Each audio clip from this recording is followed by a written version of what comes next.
Hello everyone, welcome back to another video. तो हम लोग कंटिन्यू करने जा रहे हैं हमारी 50 टॉपिक्स की सीरीज की। और टॉपिक्स कौन कौन से जो तुम्हारे जेई में 2026 में आ सकते हैं और उसके लिए इंपॉर्टेंट है। और सारे के सारे 50 टॉपिक फिजिक्स के जो सबसे इंपॉर्टेंट है, सबसे रिपीटेड और फ्रीक्वेंटली बार बार वो आते ही आते हैं। तो ऐसे ऐसे टॉपिक्स अपने यहाँ पे पिक कर रहे हैं सीरीज में। तो उसी दौरान एक टॉपिक और आया सामने, रेजिस्टेंस सर्किट्स। टॉपिक तुम्हारा chapter current electricity class 12th, उसका एक छोटा सा टॉपिक रेजिस्टेंस सर्किट, इसके बारे में बात करेंगे।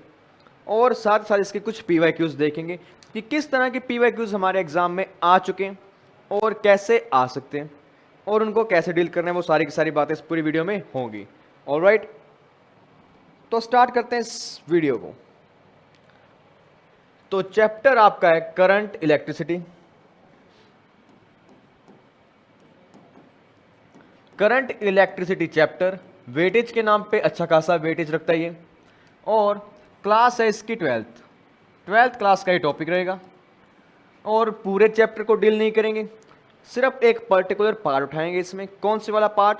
सर्किट्स का, जिसमें आपको रेजिस्टेंस के अराउंड पोटेंशियल डिफरेंस बताना हो, पूरे सर्किट का इक्विवेलेंट रेजिस्टेंस बताना हो, या पावर डिसिपेशन के बारे में कुछ बात करनी हो, वो सारे के सारे टॉपिक्स यहाँ पे कवर अप करेंगे। तो देखो मामला क्या है। सबसे पहले बात करते हैं रेजिस्टेंस की।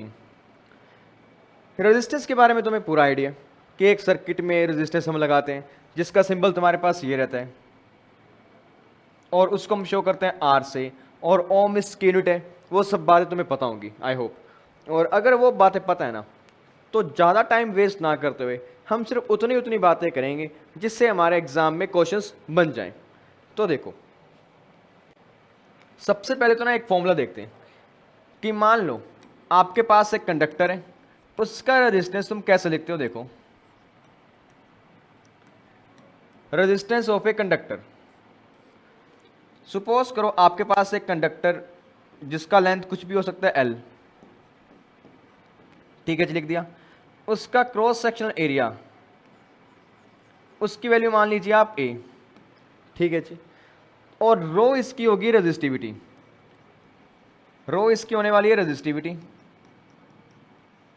तो आप बोलेंगे R will be equal to rho L divide by A. R will be equal to rho L by A, ये तुम्हारे पास क्या रहने वाला है? एक फॉर्मूला किसका? रेजिस्टेंस ऑफ ए कंडक्टर का। फॉर्मूला सिंपल है, तुम्हें आता होगा, 10th क्लास का फॉर्मूला है। इस फॉर्मूला पे अगर बातें करनी हो ना तो बहुत है। अगर एक क्लास का टाइम हो तो बहुत बातें कर सकते हैं इस पर भी, बट आज के दिन टाइम की लिमिटेशन है और हम सिर्फ मेन बातें उठा रहे हैं जिससे हमारे क्वेश्चंस बन जाएं। तो एक तो ये बात तुम्हें आनी चाहिए। दूसरी बात, तुम्हें यह भी पता है एक रेजिस्टेंस का काम क्या है? रेजिस्टेंस का काम क्या है? It will oppose the current flow. ये करंट फ्लो को बहुत कम करेगा, ये एज अ बैरियर काम करता है करंट के रास्ते में। ये बातें तुम्हें पता होगी। अगर ये बातें पता है तो तुम्हें ये भी पता होगा, क्लास 10th की बात है ये भी, पैरेलल कॉम्बिनेशन और सीरीज कॉम्बिनेशन के बारे में। पैरेलल कॉम्बिनेशन और सीरीज कॉम्बिनेशन के बारे में तुम्हें पता होगा कि इस रेजिस्टेंस को आप कॉम्बिनेशन में कैसे लगाते हो। तो पैरेलल में क्या होता है? आपके पास ये रेजिस्टेंस, एक रेजिस्टेंस, और अगर दोनों रेजिस्टेंस के दोनों एंड्स आपने आपस में कनेक्ट कर दिए तो आप बोलोगे these resistance are in parallel. और पैरेलल रेजिस्टेंस का फॉर्मूला आपके पास रहता है 1/r equivalent equals to 1/r1 plus 1/r2। ये फॉर्मूला तुम्हारे पास है, तुमने पढ़ रखे। सिमिलर वे में अगर आपके पास सीरीज में रजिस्टर लगे हो कुछ इस तरीके से, सीरीज में खास बात क्या रहेगी तुम्हारे पास में? आपके resistance end to end connect होंगे। एक रेजिस्टेंस साथ साथ दूसरा रेजिस्टेंस एंड टू एंड। तब आप बोलोगे इस केस में नेट रेजिस्टेंस क्या आएगा? R1 plus R2। ऑलराइट, और इसमें और बातें कि मान लो अगर आपके सर्किट में n number of resistance connected है, और सब के सब कैसे पैरेलल में। तो आप बोलोगे अगर इसकी वैल्यू R1 R2 और Rn हो तो उस केस में तुम्हारा जो फॉर्मूला बनेगा नेट रेजिस्टेंस का वो बनेगा 1/R1 प्लस 1/R2 प्लस जितने भी रेजिस्टेंस सबके लिए 1/R लिखते चलो। कहाँ तक लिखोगे? एट द एंड 1/Rn तक। ठीक है, ये बातें सब पढ़ी हुई हैं, ये बातें हमने सब पढ़ी रखी हैं और हमें इसको अप्लाई करना है। बस अप्लाई करेंगे कहाँ? न्यूमेरिकल्स में। और सीरीज के केस में भी आपको पता है, ये तो बात थी पैरेलल की। सीरीज में तुम्हारे पास क्या होंगे? मान लो infinite number of resistance series में जुड़े हैं, सबकी वैल्यू कुछ ना कुछ होगी, R1 R2 R3 up to Rn। तो आप बोलोगे नेट रेजिस्टेंस कितना आ गया? R1 plus R2 plus R3 dot dot dot up to Rn। ये इसका आंसर आ गया। बट क्या इन फॉर्मूला से हमारा काम चल जाएगा? फॉर्मूला से नहीं चलता, कॉन्सेप्ट से चलेगा। अगर तुम्हें कॉन्सेप्ट आता है, तुम्हें ये बात पहचान नहीं आती है कि तुम्हारे सर्किट के अंदर रेजिस्टेंस सीरीज में लगाए या पैरेलल में लगाए, फिर तुम क्वेश्चंस को डील कर लोगे। अगर ये बात पता लग गई और ये बात कैसे पता लगेगी? यहां से पैरेलल के अंदर ना आपके दोनों एंड्स, पैरेलल के अंदर दोनों एंड्स, ये एंड ए ये एंड बी, दोनों एंड्स के अराउंड पोटेंशियल डिफरेंस सेम रहता है। Potential difference remain same across both ends या ऑल एंड्स। यहां भी सेम रहेगा, यहां भी सेम रहेगा, यहां भी सेम रहेगा। अगर ये सेम रह रहा तो आप क्या बोलोगे? आपका रजिस्टर पैरेलल में है। अगर किसी केस में आपके पास रेजिस्टेंस से पास होने वाला करंट सेम हो, तब आप बोलोगे ये सीरीज में। If current is same in resistors then they are in series, ये तो कुछ कुछ कॉन्सेप्चुअल बातें हैं, इनको अप्लाई करना होता है न्यूमेरिकल्स के अंदर। न्यूमेरिकल्स के अंदर इनको अप्लाई करेंगे और इसको सॉल्व करेंगे। अभी 5 मिनट में न्यूमेरिकल स्टार्ट कर दूंगा मैं सारे के सारे, और कई सारे न्यूमेरिकल्स हैं हमारे पास में जो सारे के सारे तुम्हारे जेई के एग्जाम में आ रखे हैं, उनको डील करेंगे और वहाँ चेक करेंगे कि वहाँ हमें क्या क्या कारनामे हमें करने पड़ सकते हैं अलग से। वहाँ पे तुम कुछ ना कुछ नया सीखोगे। तो काम यही स्टार्ट करते हैं अपने न्यूमेरिकल्स के ऊपर। थ्योरी में कुछ नहीं है। अगर तुम्हें बेसिक थ्योरी भी आती है ना रेजिस्टेंस के बारे में, तो इसके क्वेश्चन तुम आराम से कर लोगे। करें तो देखो डायग्राम में क्या कह रहे हैं। A wire of resistance R is bent into triangle pyramid as shown in the figure with each segment having same length. The resistance between A and B is R by N. Then the value of N will be. देख लेते हैं। तो आपको कह रहा है कि आपके पास कुछ ऐसा स्ट्रक्चर है, स्ट्रक्चर होगा, ठीक है। तो इस स्ट्रक्चर के अंदर वो कहता है कि ये कोई पॉइंट ए, ये कोई पॉइंट बी, इन दोनों पॉइंट्स के बीच में आपके पास सर्किट के अंदर बहुत से रेजिस्टेंस कनेक्टेड हैं कुछ इस तरीके से। और अगर आपके पास में इनका रेजिस्टेंस आर हो सबका, तो बताइए ए और बी के बीच में नेट रेजिस्टेंस कितना होने वाला है। अब बात आती है, हमने तो पढ़ते सीरीज और पैरेलल में सिंपल क्वेश्चन, बट ये क्या है, एक ट्रायंगल बना दिया, हमें कैसे पता? तो इसका का पता लगा लो। तो देखो इस डायग्राम को अगर मैं थोड़ा सा क्लियरली बनाऊं तो मैं ऐसा बना सकता हूं ना कि ये पॉइंट है, इसके बीच में एक रेजिस्टेंस जिसकी वैल्यू R, बिल्कुल उसके ऊपर तुम्हें क्या दिखाई दे रहा है? एक स्ट्रक्चर कुछ ऐसा। इस स्ट्रक्चर को अलग से ड्रॉ कर दो कुछ ऐसे। अगर मैं इसको इस तरीके से ड्रॉ कर दूं तो कोई दिक्कत तो नहीं होगी तुम्हें, क्योंकि कुछ ऐसा स्ट्रक्चर ये है। क्या दिखाई दे रहा है? 1 और 2, ये दो आमने सामने बीच में आ रहा है, 1 2 बीच में आ गया, ये थर्ड और ये फोर्थ ये आ गई। ऑलराइट, इसकी वैल्यू भी R, इसकी वैल्यू भी R, इसकी वैल्यू भी R, इसकी वैल्यू भी R और इसकी वैल्यू भी R रहेगी। अब मुझे ये भी बताएं कि ये जो पूरे का पूरा ऊपर का सर्किट है ना, ये बन रहा है एक Wheatstone bridge.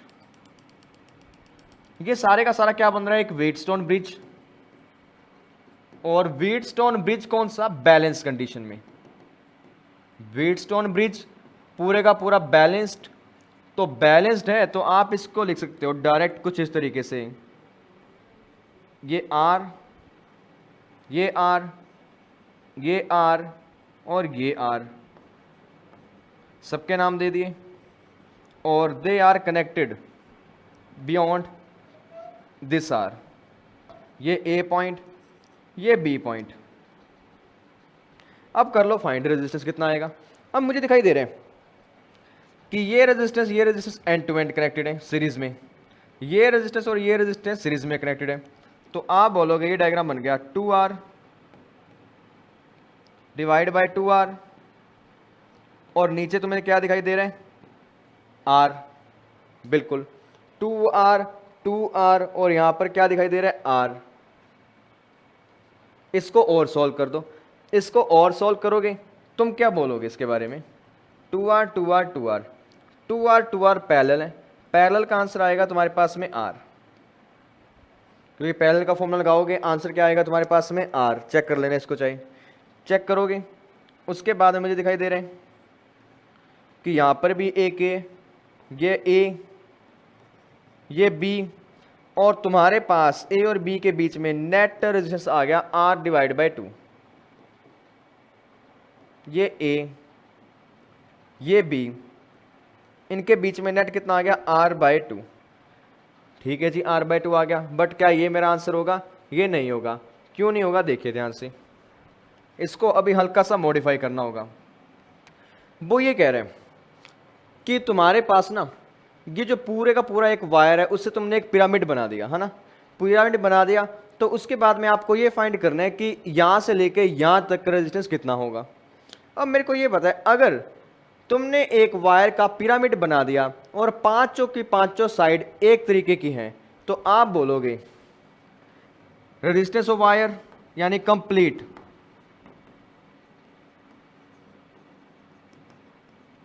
Equal to R। आपने उससे क्या बना दिया, आपने उससे बना दिया 5 शेप का पिरामिड, यानी 5 वायर्स का पिरामिड। तो आप बोलोगे resistance of 1 wire will be equal to R by 5। तो यानी इसका रेजिस्टेंस भी तुम्हारे पास क्या होगा, R बाय 5, इसका भी R बाय 5, इसका भी R बाय 5, 1 2 3 4 5 और 6 है तो R बाय 6 होगा, क्योंकि आपने एक रेजिस्टेंस को 6 पार्ट्स में डिवाइड कर दिया, 1 2 3 4 5 6, तो बोल दिया R बाय 6 है।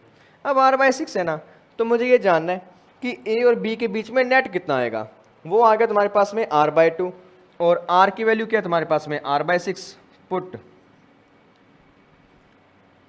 Resistance of 1 wire equal to R by 6, तो तुम्हारा आंसर आ गया R between A and B equals to R by 6 divide by 2, ये बन गया R बाय 12, और तुम्हें फाइंड करना था N का वैल्यू, और C ऑप्शन तुम्हारा आ गया आंसर। क्वेश्चन हल्का सा थोड़ा सा लंबा जाएगा, और इस तरीके से इसको सोल्व कर सकते हो, राइट। तो अब अगले पर चलते हैं। अगला क्वेश्चन देखिए ध्यान से, यहां पे कुछ कलाकारी करेंगे हम, एक नया कॉन्सेप्ट यहां पर यूज होगा, the effective resistance between A and B if each resistance is R will B. वो कह रहा है A और B के बीच में नेट रेजिस्टेंस बता दीजिए कितना होगा। अब मुझे दिखाई दे रहा है कि यहाँ पे कुछ पतंग जैसा कुछ सिस्टम है। अब इसकी एग्जैक्ट वैल्यू तो मुझे पता नहीं, ना मुझे ये समझ आ रहा है कौन सा पैरेलल है कौन सा सीरीज में, बट यहाँ पे एक बात ये भी है, यहाँ पे आप लगा सकते हो एक सिमेट्री का कॉन्सेप्ट। एक सिमेट्रिकल कॉन्सेप्ट होता है तुम्हारे पास में, वो तुम्हें क्या कहते हैं कि अगर आपके पास एक डायग्राम बन गया, डायग्राम है सिमेट्री वाला, सिमेट्री का डायग्राम है ना, तो उसमें आप एक कलाकारी करते हो। वो क्या है कि तुम एक सिमेट्री फाइंड करते हो। मैं देखता हूं कि इस ए बी लाइन के अबाउट, यानी इस पूरी लाइन के अबाउट ऊपर का स्ट्रक्चर और नीचे का स्ट्रक्चर दोनों सेम टू सेम है, तो ऐसे केस के अंदर ना आप इसको फोल्ड कर देते हो। फोल्ड करने का मतलब मैं नीचे का पार्ट उठा के ऊपर प्लेस कर दूंगा, जैसे ये कोई कॉपी हो, और इसको इस तरीके से तुम फोल्ड कर दोगे। अगर तुम फोल्ड करोगे, तुम लगा दोगे यहां पे फोल्डिंग सिमेट्री, बिल्कुल फोल्डिंग सिमेट्री लगाई, इसके अबाउट लगाओगे तो तुम्हारा डायग्राम बनेगा, ये एज इट इज रहने वाला है, ए पॉइंट के साथ आ रहा है आर, ओके, ये तुम्हारा बी पॉइंट इसके साथ आ रहा है आर, रास्ते में क्या आ रहा है, ये पूरे का पूरा स्ट्रक्चर। फोल्ड करोगे, ये जाएगा इसके ऊपर, ये जाएगा इसके ऊपर, ये जाएगा इसके ऊपर, एक दूसरे के ऊपर जाएंगे तो आप बोलोगे ये इसके पैरेलल जा गया, ये इसके पैरेलल गया, ये इसके पैरेलल गया, तो आर आर पैरेलल में आए, ये बना r/2, r/2 बन गया।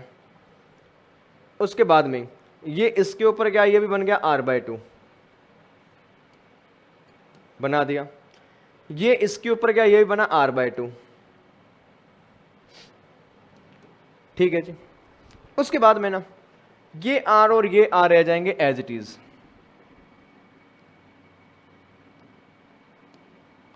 ओके। अब मेरे को ये दिखाई दे रहा है कि स्ट्रक्चर तो काफी सिंपल हो गया, पहले से सिंपल हो गया, बट अभी भी ना एक चीज और दिखाई दे रही है कि ये जो पार्ट है ना, ये पूरे का पूरा पार्ट क्या है, व्हीटस्टोन ब्रिज। ये पूरे का पूरा पार्ट क्या है, व्हीटस्टोन ब्रिज। और ब्रिज कौन सा है, बैलेंस कंडीशन में। अगर ब्रिज बैलेंस्ड है तो बैलेंस कर देते हैं इसको, तो इसको आप क्या लिखोगे, जब बैलेंस कंडीशन में होते तो आप इस वायर को हटा देते हो, तो व्हीटस्टोन ब्रिज है बैलेंस कंडीशन में, तो वायर को हटाया, ये बना आर, और ऊपर बन गया r/2 सीरीज में, नीचे बन गया आर आर सीरीज में, साथ में आ गया एक आर, और ये पॉइंट बी, ये पॉइंट ए। ये हो गया सिंप्लीफाई। सिंप्लीफाई होने के बाद अब इसको सोल्व कर दो, सोल्व करोगे r/2 ये बन गया आर आर आर, ये दोनों कंबाइन होके बन गए 2r, 2r के साथ में r आ रहा है, तो आप बोलोगे ये बनेगा r, और एक नया रेजिस्टेंस इनके पैरेलल कॉम्बिनेशन का, जिसकी वैल्यू तुम्हारे पास होगी, इसको आप बोलोगे r into 2r square by 3r, ये बन जाएगा तुम्हारे पास 2r/3। 1 2 3 सीरीज में आ गए आपके पास में, तो तुम्हारा net resistance between A B रहने वाला है r plus 2r/3 plus r, तो इसको लिखो 3r plus 3r plus 2r, 10r/3 तुम्हारा आंसर। और 10r/3 यहां पे नहीं है, तो ये 8/3 बनेगा, 8r/3, ए ऑप्शन। हल्का सा नॉलेज तुम्हें साथ लेके आना होगा।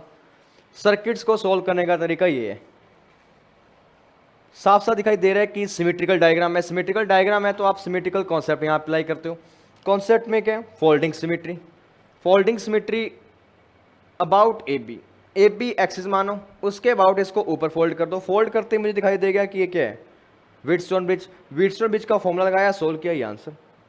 एग्जाम में तुम्हें इतने स्टेप नहीं करने, तुम्हें जल्दी जल्दी सोल्व करना है और वहाँ हो भी जाएगा। अब इसमें देखो, इसमें तुम क्या करोगे इन क्वेश्चन में, वैसे तो एक स्टैंडर्ड क्वेश्चन है। स्टैंडर्ड क्वेश्चन का मतलब इसका जो आंसर आता है ना वो ये आता है कि आपके पास ये तीनों के तीनों रेजिस्टेंस रहते हैं सीरीज में, सॉरी पैरेलल में। अब बात आती है पैरेलल में कैसे रहते हैं। तो देखो, तुम्हें दिखाई दे रहा है कि 3 रेजिस्टेंस लगे हैं डायग्राम के अंदर। अब इन तीनों को सोल्व कैसे करें, मुझे ना तो सीरीज में दिखाई दे रहा है ना कोई पैरेलल में दिखाई दे रहे हैं। तो आप यहां पे लगाते हो नोडल मैपिंग। आप यहां क्या यूज करते हो, नोडल मैपिंग। नोडल मैपिंग क्या कहता है, देखो वो कहता है कि तुम पोटेंशियल्स लिख दो हर जंक्शन पॉइंट पर, यानी तुम यहां भी लिख दो, यहां भी लिख दो, ये जंक्शन पॉइंट्स जितने भी दिखाई दे रहे हैं ना, सब पर तुम क्या लिखते हो, पोटेंशियल्स। और उन पोटेंशियल्स के बेसिस पर आप सर्किट को थोड़ा सा सिंप्लीफाई करते हो। अब मैंने लिखा कि यहां पे पोटेंशियल है ए, बिल्कुल, अगर ए है तो यहां पे कितना होगा, ए, ओके। इसको मान लो बी होगा, ठीक है जी। अब दिख रहा है मुझे कि अगर यहां ए है तो same potential along this wire होकर यहां भी ए आ जाएगा, क्योंकि एक खाली वायर के अलोंग पोटेंशियल डिफरेंस क्या रहते हैं, सेम। उसके बाद में अगर यहां बी है तो इस खाली वायर से जाता जाता यहाँ भी क्या हो जाएगा बी। तो आप क्या बोलोगे, आपके पास सिर्फ और सिर्फ क्या है, दो पॉइंट्स हैं ए और बी, और दोनों के बीच में पूरे का पूरा सर्किट बने। तो इसको करो थोड़ा सा सिंप्लीफाई तरीके से ड्रॉ। ये कोई पॉइंट ए और सामने क्या है पॉइंट बी, दोनों के बीच में क्या आ रहा है रेजिस्टेंस, तो ड्रॉ कर दो। ये पॉइंट ए, सामने पॉइंट बी, दोनों के बीच में क्या आ रहा है रेजिस्टेंस R/3 बिल्कुल। अब अगला रेजिस्टेंस चेक करो, ये किसके बीच में आ रहा है बी और ए के बीच में, यानी बी और ए के बीच में एक और रेजिस्टेंस। तो ये बी ये ए, इनके बीच में एक और रेजिस्टेंस ऐसे लगा दो, और सीरीज में नहीं आएंगे पैरेलल में आएंगे साफ साफ। अब तीसरा देखो, ये भी किसके बीच में आ रहा है ए और बी के बीच में, तो इसको भी क्या करोगे पैरेलल में घेर दोगे R/3। तो आप बोलोगे इस पूरे का जो रिजल्ट आया वो तुम्हें दिखाई दे रहा है 1 2 एंड 3 इन पैरेलल, तो पैरेलल में करोगे R/3 और R/3 कर दो। ये तुम्हारा आंसर क्या आ गया, R equivalent will be equal to R, और ये तुम्हारा रहने वाला है आंसर।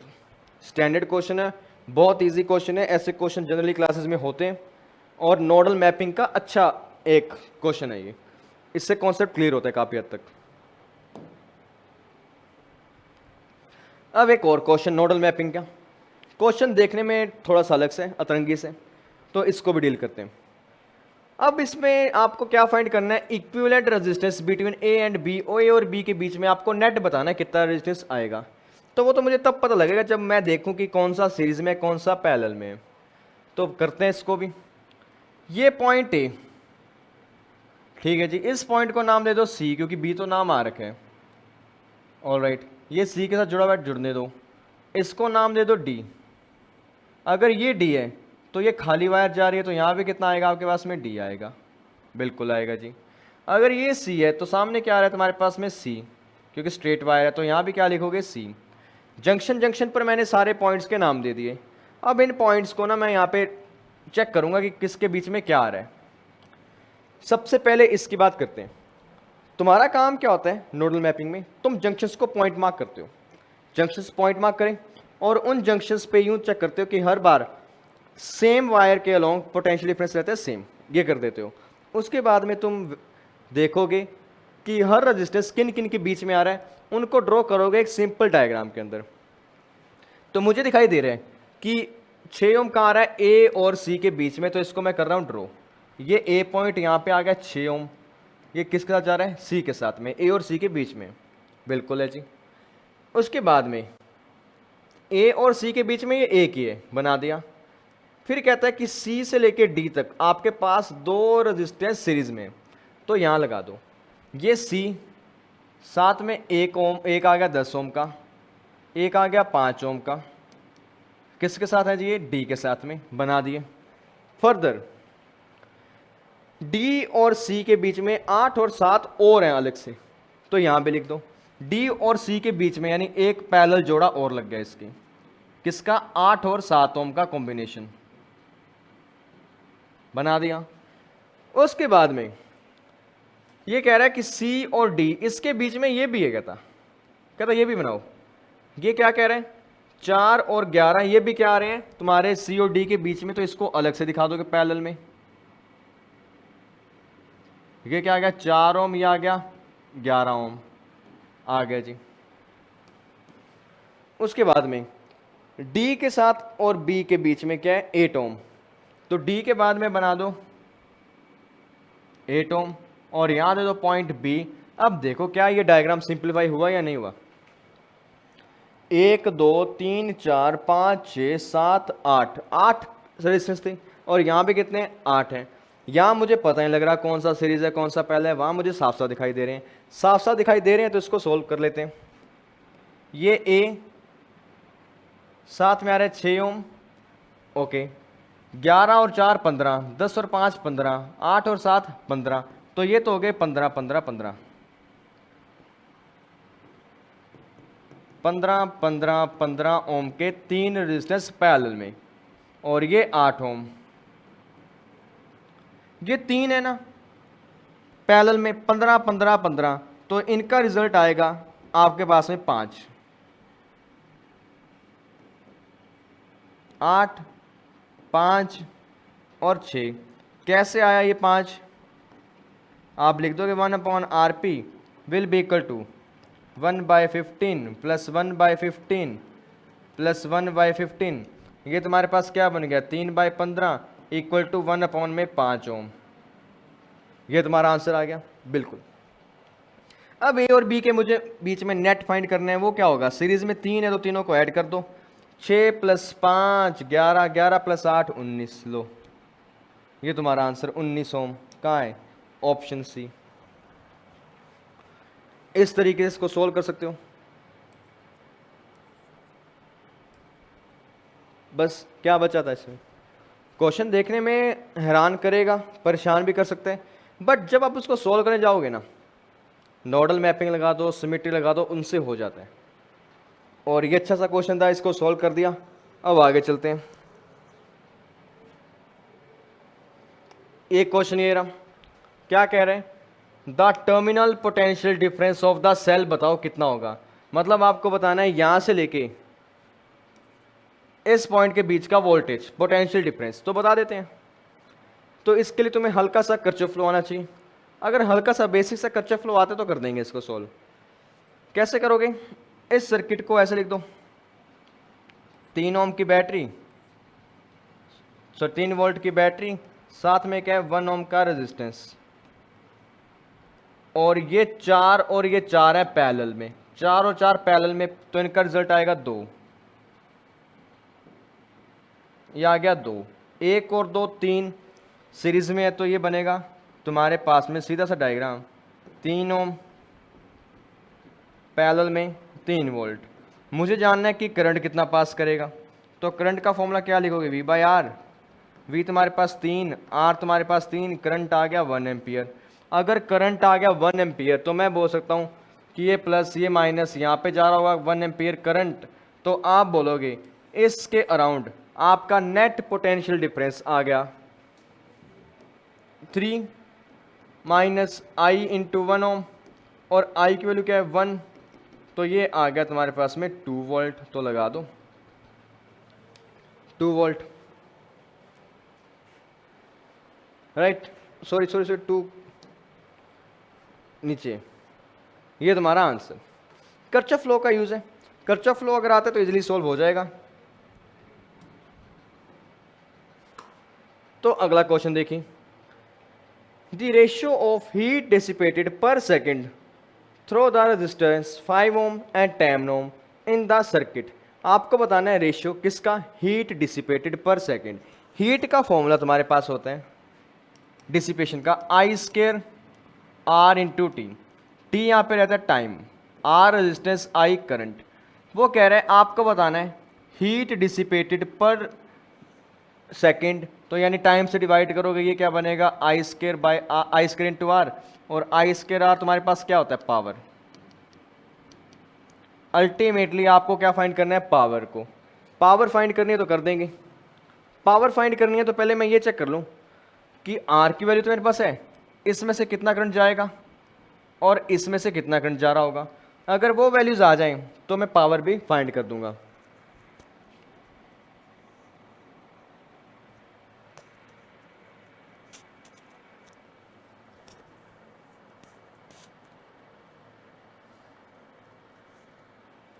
वैसे तो उसकी भी जरूरत नहीं है, यहाँ पे पावर की भी जरूरत नहीं है, आप ये फॉर्मूला लगा दो डायरेक्ट। आपको किसके बीच में फाइंड करना है? 5 एंड 10 के बीच में। तो पावर का फॉर्मूला तुम्हारे पास ये भी रहता है VI। पावर का एक फॉर्मूला तुम्हारे पास ये भी रहता है V²/R। और V यहाँ पे क्या होता है? Potential difference across ends.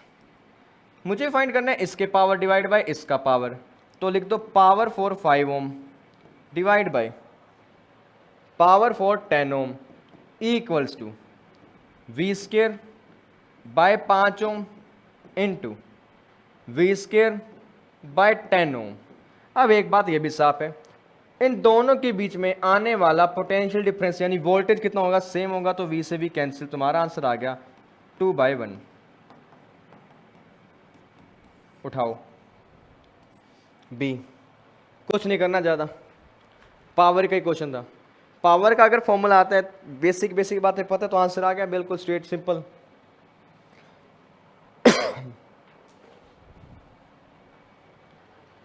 तो अगले क्वेश्चन पर आते हैं। अगला क्वेश्चन क्या कह रहे हैं कि फाइंड करिए R3 में से कितना करंट पास हो रहा होगा। R3 में से आपको करंट बताना है तो बता देंगे। तो कैसे बताओगे, देखो R1 R2 R3 R4 चार रेजिस्टेंस है आपके पास में। सबसे पहले तो ये चेक कर लो यहां से नेट कितना पास हो रहा होगा। ओम्स लगाओगे, ये दोनों क्या है आपके पास में पैरेलल, तो आप लिखोगे R1 और ये इनका नेट आएगा 4 और 4 का आएगा 2 और इसका 1, इसका भी 2। तो net resistance is connected with 10 volt battery. तो आप बोलोगे ये बन गया तुम्हारे पास में 5 ओम का रेजिस्टेंस नेट, 2 + 2 + 1 डिवाइड सर्किट में लगी एक बैटरी कितनी 10 वोल्ट की। तो आप बोलोगे V = IR, V की वैल्यू 10, करंट रेजिस्टेंस कितना आ रखा है 5, तो I की वैल्यू कितनी आ गई 2 एम्पियर। अगर करंट 2 एम्पियर है तो लिख दो इसको, ये 2 एम्पियर यहां से पास हो रहे हैं। मुझे ये फाइंड करना है कि R3 में से यानी यहां पर कितना करंट पास होगा। अगर मुझे कोई यूं बता दे कि यहां पे कितना पोटेंशियल डिफरेंस होगा तो मैं बता दूंगा, राइट। तो वो मैं चेक कर सकता हूं। अगर यहां से 2 एम्पियर करंट पास हो रहा हो तो इन दोनों पॉइंट्स के बीच में जो पोटेंशियल डिफरेंस आएगा वो तुम्हारे पास आएगा I × R यानी 2 × 2, आप बोलोगे 4 वोल्ट का पोटेंशियल डिफरेंस आ गया यहां पर, बिल्कुल। सिमिलर वे में इसके अराउंड पोटेंशियल डिफरेंस कितना आएगा तुम्हारे पास, I कितना पास होगा यहाँ पर 2, I × R करोगे 2 × 1, ये आएगा तुम्हारे पास में 2 वोल्ट आ गया जी। अगर ये 4 है, ये 2 है, 6 हो गया। बैटरी कितने की है 10 की, तो आपके इस पार्ट का जो पोटेंशियल डिफरेंस होने वाला है वो होगा 4 वोल्ट। अगर 4 वोल्ट है तो आप बोलोगे R3 में से पास होने वाला करंट होगा 4 वोल्ट = I3 × ओम कितना है 4, I3 की वैल्यू आ गई 1 एम्पियर। फास्ट एंड इजी, सीधा करो डायरेक्ट इसको, राइट। एग्जाम में यही अप्रोच रहनी चाहिए एनालिसिस की। बेसिक बेसिक बातें आती हैं तभी क्वेश्चन होंगे, और इसमें मैंने ज़्यादा बेसिक बातें नहीं बताई इस लेक्चर में। इस लेक्चर में मैंने क्वेश्चंस पे फोकस किया कि क्वेश्चंस कैसे करने थे, और क्वेश्चन में जब मुझे लगा कोई कॉन्सेप्ट तुम्हारे काम के तो मैंने वो करवा दिया साथ साथ, है ना। तो देखो अब आगे अगला क्वेश्चन तुम्हारे सामने। ऐसा कुछ क्वेश्चन पहली स्टार्टिंग में भी किया था और ऐसे ही दोबारा आ गया तुम्हारे सामने। क्वेश्चन क्या है, एक रैंडम सा डायग्राम 4 ओम के 5 रेजिस्टेंस हैं, 1 2 3 4 5 और एक लगा है 16। इस डायग्राम को देखते ही ना मुझे एक भनक आ गई किसकी, व्हीटस्टोन ब्रिज की, जिसमें क्या है यहां तो लगा है 16 ओम। आपको यही फाइंड करना है ए बी के बीच में नेट रेजिस्टेंस, और इस ए बी के साथ में ना आपने ऊपर क्या लगा दिया, एक व्हीटस्टोन ब्रिज।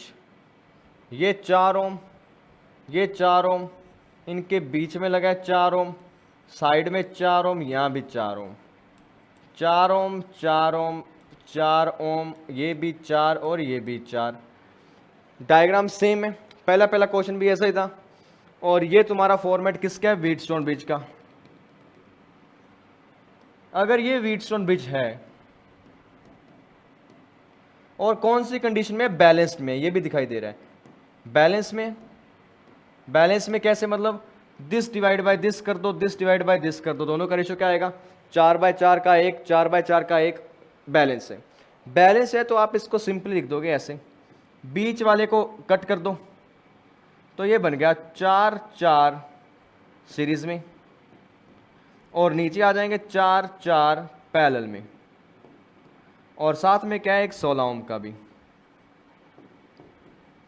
और यहाँ पे पॉइंट ए, यहाँ पॉइंट बी।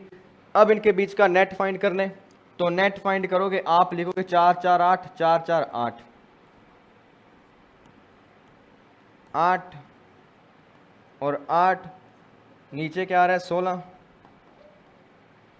ये पॉइंट ए, ये पॉइंट बी, इसको तुम क्या लिखोगे, 8 और 8 का क्या बन गया 4, और नीचे क्या आ गया 16। आपको क्या फाइंड करना है, 4 और 16 का रिजल्ट कितना आएगा। 4 और 16 पैरेलल में, तो पैरेलल का फॉर्मूला लगाओगे 16 इंटू 4 डिवाइड बाई 4 प्लस 16, ये आ गया तुम्हारा net resistance 64 divide by 20, 32 by 10, 3.2 तुम्हारा आंसर। लो उठाओ। अगर हल्की फुल्की प्रैक्टिस वैसे कर रखी हो फिर तो तुम्हें साफ पहली नजर में दिखाई देता है कि क्या है, व्हीटस्टोन ब्रिज। व्हीटस्टोन ब्रिज दिखाई देते ही हम इसमें अप्लाई कर देते हैं फॉर्मूलाज को, फॉर्मूलाज को अप्लाई करते ही आंसर आ गया, और ये तुम्हारा पूरे का पूरा क्या रहता है सेटअप। इस तरीके से अप्लाई करते हो, सॉल्व करते हो, मामला खत्म। अब चलते हैं आगे। अगला क्वेश्चन देखिए ध्यान से। अगला क्वेश्चन है तो स्टैंडर्ड, पहली नजर में साफ साफ दिखाई दे रहा है कि ये तुम्हारे पास क्या है, व्हीटस्टोन ब्रिज, व्हीटस्टोन ब्रिज है तो स्टैंडर्ड डायग्राम व्हीटस्टोन ब्रिज का, बट कैसे है वो भी देख लेते हैं। अब ऐसे डायग्राम में ना, जब तुम्हें कुछ नहीं पता लग रहा ना, कि ना तुम्हें सिमेट्री दिखाई दे रही है, ना तुम्हें ये दिखाई दे रहा है कि सीरीज में है पैरेलल में, तुम क्या करते हो, वहां पे लगाते हो नोडल मैपिंग, तुम नोडल पॉइंट्स मार्क करोगे। तो यहां पे नोडल मैपिंग लगा दो, बाय नोडल मैपिंग।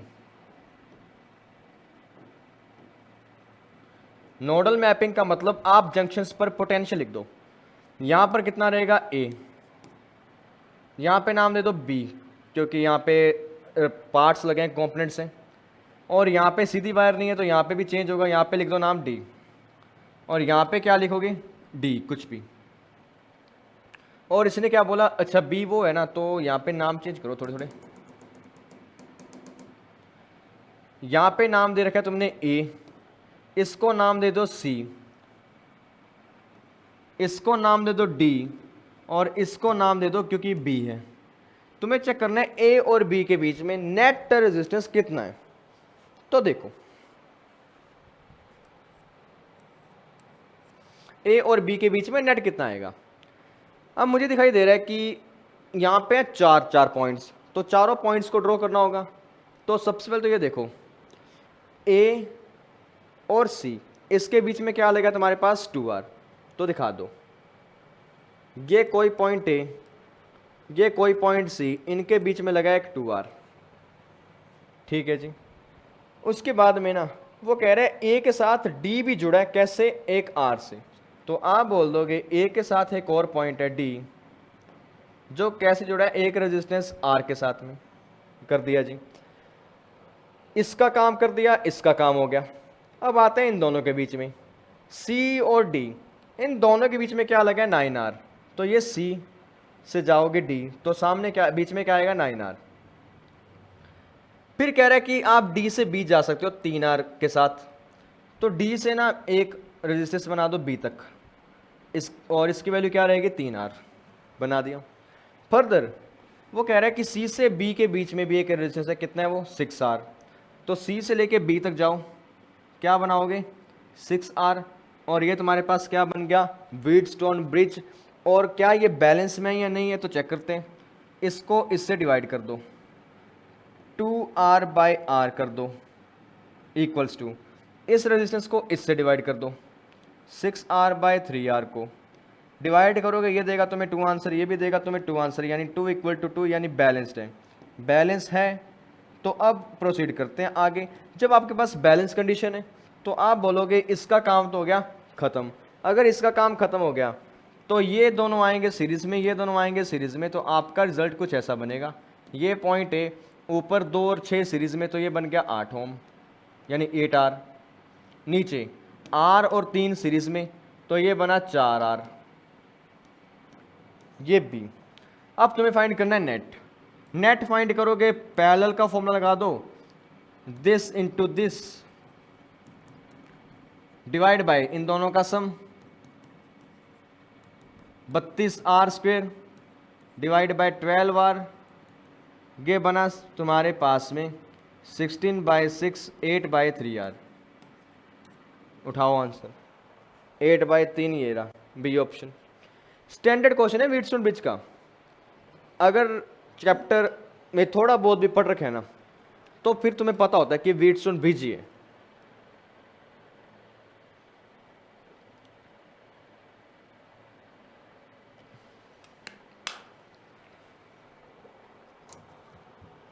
और अगर पता हो कि व्हीटस्टोन ब्रिज है तो प्रोसीड कर देंगे आगे। लो एक और चमकता हुआ डायग्राम तुम्हारे सामने। डायग्राम देखने में तो यूँ लग रहा है कि सिमेट्री लगा के हो सकते हैं, तो ट्राई करते हैं सिमेट्री यहाँ पे बैठती नहीं बैठती। क्वेश्चन वही है सेम, ए और बी के बीच में नेट आर बता दो कितने। सिमेट्री देखो ना, शेप में सिमेट्री है, शेप में सिमेट्री है, बट वैल्यूज अलग अलग हैं। क्यों? यहाँ पे 8 के सामने आ रहा है 2, 4 के सामने आ रहा है 6, 12 के सामने आ रहा है 6, 1.5 के सामने आ रहा है 1, 0.5 के सामने आ रहा है 1। मतलब यहाँ पे सिमेट्री तो लगाओगे नहीं। सिमेट्री नहीं लगाओगे तो यहाँ पे क्या करोगे? नोडल मैपिंग वाला काम कर देते हैं। नोडल मैपिंग लगा दें। नोडल मैपिंग से दिखाई देता है कुछ कि ये पॉइंट ए, तो यहाँ पे क्या आएगा? ए, यहाँ भी क्या आएगा? ए। अगर ये पॉइंट बी है तो यहाँ भी जाएगा बी, क्योंकि वायर खाली है। और कौन सा जंक्शन बच गया? बस यही जंक्शन बच गया, और कोई जंक्शन नहीं है। इसको नाम दे दो सी। तो अब बनाते हैं डायग्राम कि ए बी के बीच में क्या क्या लगा है और सी के बीच में क्या क्या कुछ है। तो देखिए, सबसे पहले हम लिखेंगे यहां पर पॉइंट ए, और मैं लिखूंगा ए से लेके सी के बीच बीच में क्या क्या आ रहा है। तो देखो, मैं ए से सी गया, मुझे क्या मिला? 8 ओम का एक ये रहा। मैं ए से सी गया, मुझे क्या मिला? 2 ओम का रेजिस्टेंस। तो लिख दूंगा मैं ए से सी गया, एक तो मिला 8 ओम का, ए से सी गया, एक क्या मिला मुझे? 2 ओम का रेजिस्टेंस। बिल्कुल। फिर मैं सी से बी जा रहा हूँ, सी से बी गया, एक तो ये आ गया, और एक क्या आ गया? 6 ओम का। दोनों सी और बी के बीच बीच में, तो दोनों को लगा दो कि पैरेलल में। लगा दिए पैरेलल में। एक 4 ओम, एक 6 ओम, मामला खत्म। ए से लेके सी तक पहुंच गए, बी से लेके सी तक आ गए। अब आते हैं ए और बी के आपस की बातों पर। ए और बी के बीच में क्या दिखाई दे रहा है? ऊपर की तरफ 1.5 ओम और 0.5 ओम सीरीज में, तो इनको लिख दोगे 2 ओम। तो यहां लिख दो 1.5 और 0.5 कंबाइन हुए, ये बन गए 2 ओम। किसके बीच में है जी? ये ए और बी के बीच में। और ए और बी के बीच में ये भी है 12 ओम, तो यहां इसको भी दिखा दो। ये एक 12 ओम की ब्रांच आ गई। ठीक है। फर्दर ए और बी के बीच में ये 6 ओम भी है, तो इसको यहां दिखा दो। साथ ही साथ ए और बी के बीच में ये ब्रांच भी है, 1 और 1 कंबाइन हो गए, ये क्या बनेगा? 2।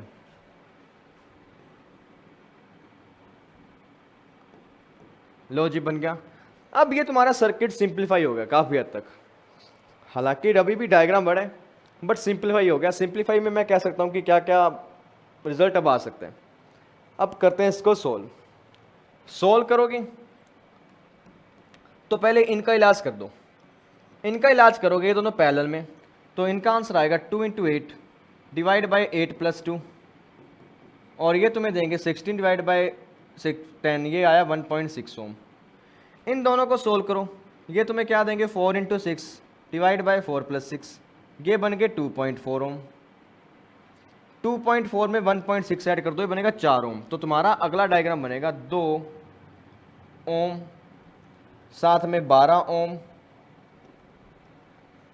साथ में 1.6 + 2.4, ये बनेगा 4 ओम, साथ में ये बना 6 ओम, और ये क्या बन गया? 2 ओम। और ये तुम्हारा पॉइंट ए, ये तुम्हारा पॉइंट बी। 5 रेजिस्टेंस सारे के सारे कैसे हैं? पैरेलल में। तो पैरेलल में है तो फॉर्मूला लगा दो। Then I can say 1/RAB will be equal to 1/2 + 1/12 + 1/4 + 1/6 + 1/2। 12 LCM ले लो। 12 ये आया 6, यह आएगा +1, ये आएगा 3, ये आएगा 2, ये आएगा 6, ये आ गया 1/RAB। इसको सोल्व किया, 6 + 3 9, 9 और 1 10, 10 + 18 और 8 हो गए 18, डिवाइड में आ रहा है 12। इसको करोगे ये आएगा 3, ये आएगा 2, तो आपके पास आ गई RAB की वैल्यू 2/3 ओम, और ये तुम्हारा जाएगा आंसर। बोलो, नोडल मैपिंग और सिमेट्रिकल, ये दोनों ऐसी अप्रोच है, तुम्हारे बड़े बड़े दिखने वाले क्वेश्चंस जो तुमसे सीधे नहीं होते उनको ये इजीली सॉल्व कर देते हैं। नोडल मैपिंग लगाओगे तब भी सॉल्व हो जाएगा, और सिमेट्री यहाँ पे बनती नहीं। तो अब अगले क्वेश्चन पर चलता हूँ। अगला क्वेश्चन क्या कह रहा है, ध्यान से देखिए। क्वेश्चन तुम्हारे सामने, और वो कह रहे हैं कि फाइंड, आपके पास ये सिस्टम है, बैटरी लगी है 24 वोल्ट की, इनर रेजिस्टेंस 3 ओम है, करंट रेजिस्टेंस R4 और R5 में से आपको बताना है कितना पास होगा। बता देंगे, वो भी कोई बड़ी बात नहीं है। और अगर values of I4 and I5 इतनी इतनी है। इस वीडियो में ना मेरा मेन फोकस है रेजिस्टेंस के कॉम्बिनेशन पर, कि उनके कॉम्बिनेशन को तुम कैसे फाइंड करोगे। करंट वगैरह की बातें फिर कभी करेंगे, क्योंकि ये अलग से टॉपिक है। तो फिलहाल अगर मैं तुमसे पूछूं कि नेट आर इस सर्किट का फाइंड करना हो तो तुम कैसे फाइंड करोगे। देखो, ये R1 और ये R2 क्या है, पैरेलल में, तो 2 और 2 पैरेलल में क्या देते हैं तुम्हें, 1।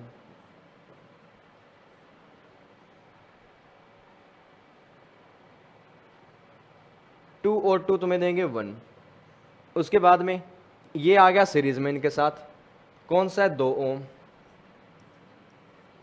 ये 20 और 5 आ गए पैरेलल में, तो इनका रिजल्ट क्या लिखोगे आप, RP will be equal to 5 × 20 divide by 20 + 5, ये बना 100, 100/25, ये दिया तुम्हें 4 ओम। वो कह रहा है कि इसका रिजल्ट आएगा 4 ओम। ठीक है जी, बना दिया। साथ में क्या है, 2 ओम सीरीज का। अब देख लो, 1 + 2 3, 3 + 4 7, 7 + 2 9, और 9 तुम्हारा क्या आ गया, इन दोनों पॉइंट्स के बीच का रेजिस्टेंस। ये फाइंड कर लो, बहुत है।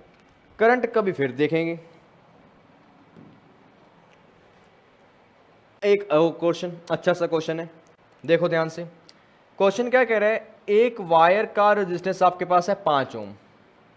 एक wire resistance 5 ohm, if its new resistance in ohm, if it is stretch to the 5 times of its original length will be. ये आपके पास एक कंडक्टिंग वायर है, कुछ भी ऐसी, उसकी लेंथ थी L, एरिया होगा उसका कुछ भी A। अगर आप उसको स्ट्रेच करते हो तो वो कहता है कि मैंने इसको स्ट्रेच किया अप टू लेंथ 5L, तो बताइए नया रेजिस्टेंस क्या होगा। पहले इसका रेजिस्टेंस देखो क्या होगा, 5 ओम इसका आंसर है, उसकी वैल्यू क्या होगी, ρL/A के बराबर। बिल्कुल। अगर मैं इसका एरिया लिखूं, सॉरी इसका रेजिस्टेंस लिखूं, वो आएगा, रो तो सेम ही रहेगा क्योंकि सेम मटेरियल है, L' नई लेंथ डिवाइड बाय नया एरिया। क्योंकि अगर किसी की लेंथ को स्ट्रेच करोगे तो एरिया भी तो क्या होगा, कम होगा ना, तो लिख दिया। अब L' की वैल्यू मेरे पास है, कितनी आ रखी है, 5 times of initial length, but मेरे पास एरिया तो नहीं है। अब नया एरिया कहाँ से आएगा, वो आएगा वॉल्यूम कंजर्वेशन से। वॉल्यूम कंजर्व करवाओ, कि तुम्हें ये पता है कि इनिशियल वॉल्यूम और फाइनल वॉल्यूम क्या रहेंगी, सेम। इनिशियल वॉल्यूम क्या लिखोगे, VI, final volume VF। Initial आएगा A × L,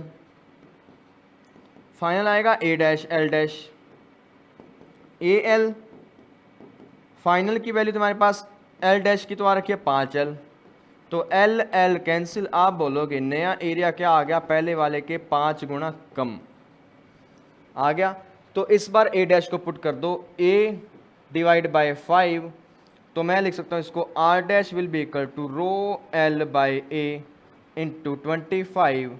और मेरे पास एक बात ये भी है, क्या बात है, कि ρL/A की वैल्यू कितनी है, 5, तो उसको भी यहाँ पुट कर दो, तो ये आंसर बन गया 5 × 25 125 ओम। लो 125 ओम तुम्हारा आंसर। लेंथ स्ट्रेच करोगे तो उसका एरिया भी तो कम होने वाला है ना। अब एरिया कम होगा तो कैसे मुझे पता कि एरिया कितना कम होगा? वो मुझे बता रहा है वॉल्यूम कंजर्वेशन, कि जितना वॉल्यूम इनिशियल उतना वॉल्यूम बाद में होगा, क्योंकि आप तो उसको स्ट्रेच कर रहे हो, तुमने उसको काट के कहीं फेंका थोड़ी है। एक और अच्छा सा क्वेश्चन, क्वेश्चन क्या कह रहा है? The equivalent resistance between A be in the given network will be. तो वो कह रहा है कि ए और बी के बीच में नेट रेजिस्टेंस कितना होगा। मुझे दिखाई दे रहा है यहाँ पे जंजाल है रेजिस्टेंस का, तो इनको सोल्व कैसे करें? देखो ए और बी के बीच की बात हो रही है ना, तो ए और बी के बीच की ही बात करेंगे। ए और बी यहाँ पर है, तो पहले तुम ऊपर का सर्किट सोल्व कर दो।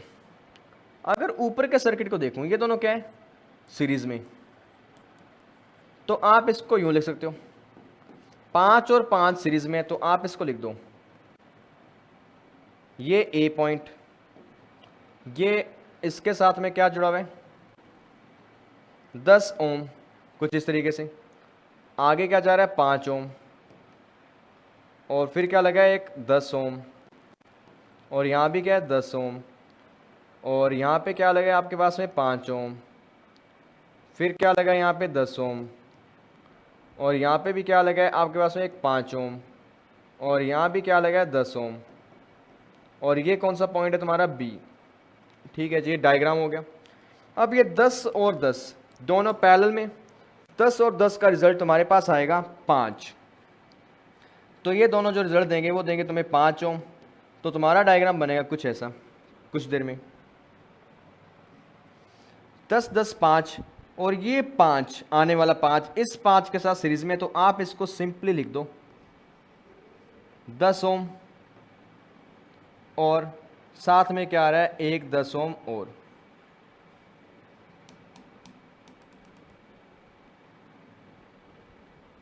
दस ओम, ये लो, ये भी 10 ओम आ गया, ये आ गया पॉइंट ए। बिल्कुल। अब उसके बाद में ना यहाँ तक मैंने ड्रॉ कर दिया। अब इसके बाद आगे का ताम झाम लगा दो। आगे क्या पता रहा है? 5 ओम ये, 5 ओम ये, यहाँ पे 10 ओम यहाँ आ रहा है, यहाँ से 10 ओम जा रहा है आगे, ये 5, ये 5, ये 10 और ये 10, इसको नाम दे दो पॉइंट बी। अब और सॉल्व करो, ये 10 और 10 क्या है? पैरेलल में, तो इनका रिजल्ट तुम्हारे पास क्या आएगा? 5, और ये 5 इसके साथ जाएगा सीरीज में, तो आप बोलोगे दिस प्लस दिस 10 बन जाएगा अगेन। तो तुम्हारा इसके बाद का डायग्राम बनेगा कुछ ऐसा, यहाँ पर 10 इनका, और ये बनाओगे कुछ ऐसे 10 ओम, नीचे 10 ओम, और यहाँ पे 5, और यहाँ भी 10। ये बी पॉइंट, ये पॉइंट ए, इसकी वैल्यू 10 ओम है तुम्हारे पास में, इसकी वैल्यू 5 ओम, इसकी वैल्यू 10 ओम। सोल्व करोगे 10 और 10 क्या बनेंगे? 5, और ये 5 इस 5 के साथ जाएगा, 10 बन जाएगा। तो ये बन गया कुछ ऐसा डायग्राम। ये तुम्हारा पॉइंट बी, ये तुम्हारा पॉइंट ए, ये 10 ओम, ये 10 ओम, तो आप बोलोगे नेट कितना आ गया? 5 ओम। 5 ओम तुम्हारा आंसर सी।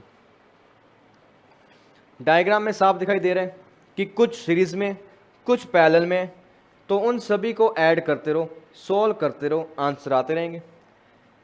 पहले देखोगे ये सीरीज में आ गए, कर दिया, उसके बाद में इनका कॉम्बिनेशन इसके साथ में पैरेलल में आ गया था, वो भी कर दिया, और ये पैरेलल का इसके साथ सीरीज में आ गया, उसको सोल्व करते करते करते करते मेरे पास फाइनल आंसर क्या आ गया? 5 ओम का।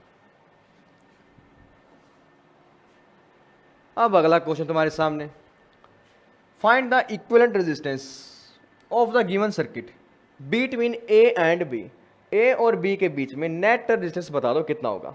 डायग्राम साफ है, ज़्यादा टिपिकल नहीं है, कि ए और बी के बीच में पहले आ रहा है 3 ओम, फिर एक 3 ओम और आ रहा है, यहाँ पे 2, यहाँ 2, यहाँ भी 2, और यहाँ 5, और ये स्ट्रेट वायर। इसमें खास बात ये है कि जब मान लो यहाँ से करंट फ्लो होना स्टार्ट करेगा, करंट यहाँ से आएगा, यहाँ पे बढ़ता रहेगा बढ़ता रहेगा बढ़ता रहेगा, और यहाँ तक आएगा। यहाँ तक आने के बाद में उसके सामने होंगे दो रास्ते, एक रास्ता ये रहा, एक रास्ता ये रहा, बट वो ऑलवेज चूज करेगा खाली वायर का रास्ता, वो यहाँ पे बिल्कुल नहीं जाएगा। अगर यहाँ पे बिल्कुल नहीं जाएगा तो आप बोलोगे this will be out of the circuit. हमेशा ध्यान रखोगे जहाँ पे तुम्हारे पास इस तरीके से एक पैरेलल वायर लगा दो ना, जिसको हम बोलते हैं शॉर्ट सर्किट, यानी एक रेजिस्टेंस के अराउंड तुमने एक पैरेलल वायर लगा दिया, तो वो तुम बोलोगे शॉर्ट सर्किट, और वो रेजिस्टेंस सिस्टम में काम करना बंद कर देगा। तो तुम्हारा डायग्राम कुछ ऐसा बन जाएगा, ये 2 ओम, ये खाली वायर, ये 2 ओम, ये 2 ओम, ये 3, ये 3, और ये पॉइंट ए और ये पॉइंट बी। अब इनको कर दो सोल्व, ये 2 और ये 2, ये दोनों है पैरेलल में, तो ये तो बन गया 1 ओम। ठीक है जी, बन गया। तो ये ए, ये बी, ये 3, ये 3, ये 2। अब मुझे दिखाई दे रहा है कि ये 1 और 2 क्या हो जाएंगे, सीरीज में हो जाएंगे। तो मैं इसको बोलूंगा 3 ओम, साथ में 3 ओम, और साथ में क्या आ रहा है 3 ओम, और ये ए और ये बी, ये 2 2 का रिजल्ट आया 1, 1 2 के साथ मिला बना 3, सामने 3, यहाँ 3, 3 रेजिस्टेंस 3 3 ओम के, इनका नेट आंसर आएगा ऑब्वियस है 1 ओम आएगा।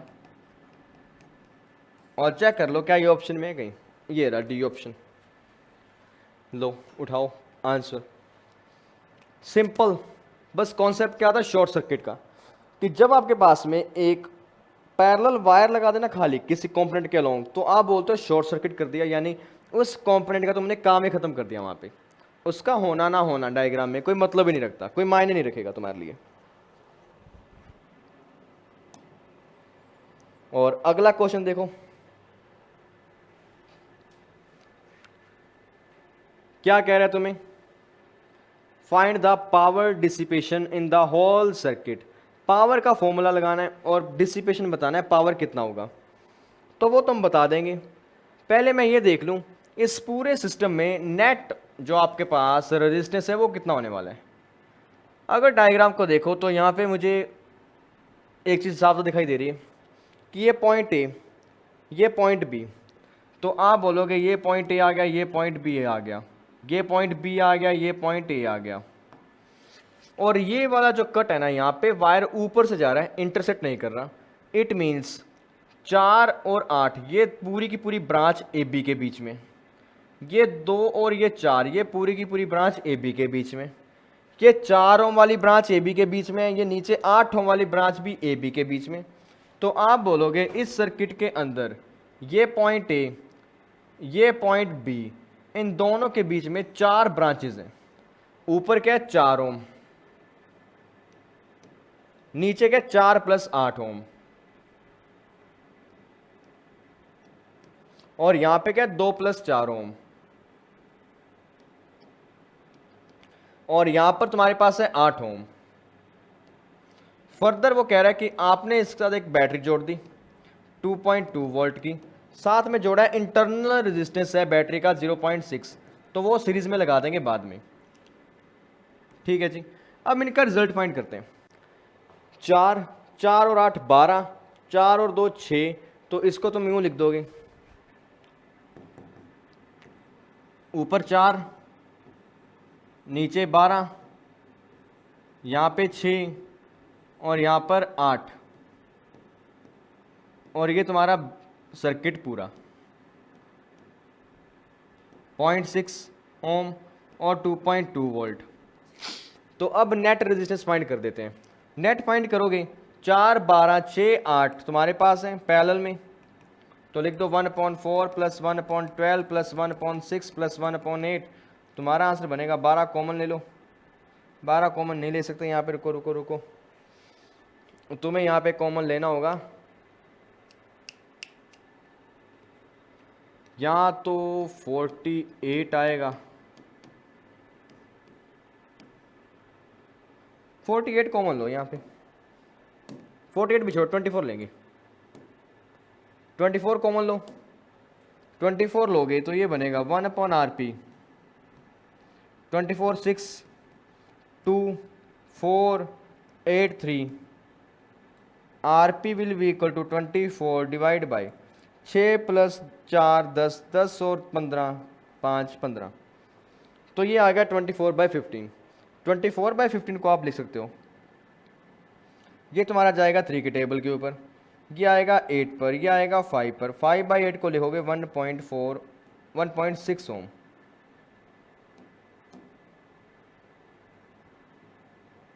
ये आ गया 1.6 ओम।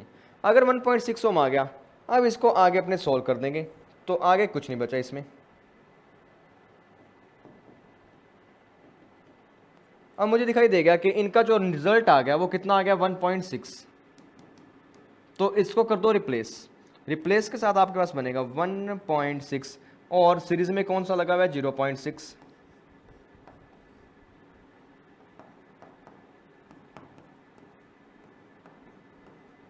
अब दोनों को ऐड करोगे क्योंकि सीरीज में, तो ये बनेगा 2.2 ओम। साथ में आ रहा है बैटरी कितने का 2.2 वोल्ट। तुम्हें क्या फाइंड करना है पावर। पावर का फॉर्मूला तुम्हारे पास होता है V² डिवाइड बाई R। तो V करोगे 2.2 इंटू 2.2 डिवाइड में आओ R लगाओगे, ये आएगा 2.2 वोल्ट तुम्हारा आंसर। ये कहाँ है सी ऑप्शन में, ये रहा। सर्किट का ही क्वेश्चन था, सर्किट्स को सॉल्व करते रहो, आंसर निकाल दो। All right, so that is the end of the video. I hope आपको कॉन्सेप्ट क्लियर हुए होंगे। सर्किट्स के क्वेश्चन किए थे रेजिस्टेंस के सारे। So thank you for watching the video till now. Keep studying, keep working hard.